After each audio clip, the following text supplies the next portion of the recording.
I love you दिल तो पागल।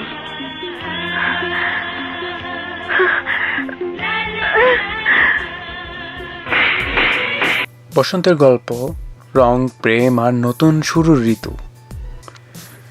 হ্যালো প্রিয় শ্রোতা, আমি আরজে রাফি। আজ কথা বলবো বসন্ত নিয়ে, অথবা বলি মন খারাপ সারানোর ঋতু নিয়ে। শীতের ধুলো ঝেড়ে যখন গাছে নতুন পাতা আসে, হলুদ কমলা রঙের রাস্তাঘাট ভরে যায়, তখনই বুঝি বসন্ত এসে গেছে।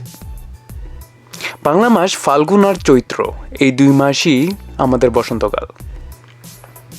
তাহলে ফাল্গুন মানেই কি?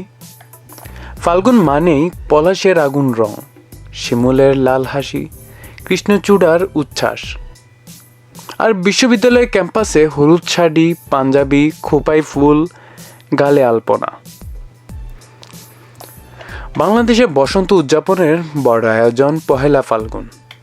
বিশেষ করে ছায়ানট বছরের পর বছর ধরে রমনায় আয়োজন করছে বসন্ত বরণ। আর সেই গান এসো হে বৈশাখ, না আজ গাওয়া হয় এসো হে ফাল্গুন। বসন্ত আর প্রেম, কেউ কেউ বলে ভ্যালেন্টাইন্স ডে পশ্চিমা, কিন্তু আমাদের বসন্ত এটা একদম নিজের।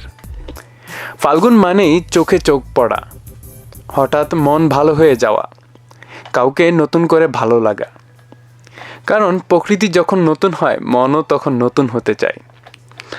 রবীন্দ্রনাথ আর বসন্ত। বসন্ত মানেই রবীন্দ্রনাথ ঠাকুর।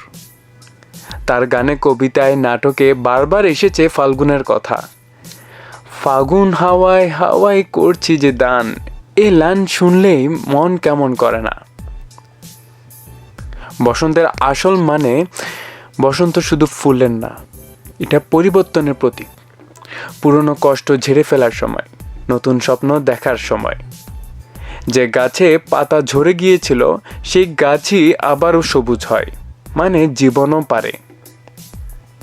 তাই আজ যদি আপনার মন খারাপ থাকে, একটু বাইরে বের হন, একটা গাছে নতুন পাতা দেখুন, একটা ফুলের দিকে তাকান, বুঝবেন শেষ মানেই শেষ না, বসন্ত আবার আসে। আমি RJ Rafi, Bangla radio 95.2 FM থেকে বলছি, বসন্ত হোক আপনার নতুন শুরুর সাহস। হলুদ রঙে রাঙ্গুক মন, আর ভালোবাসা থাকুক সব ঋতু জুড়ে। শুভ বসন্ত।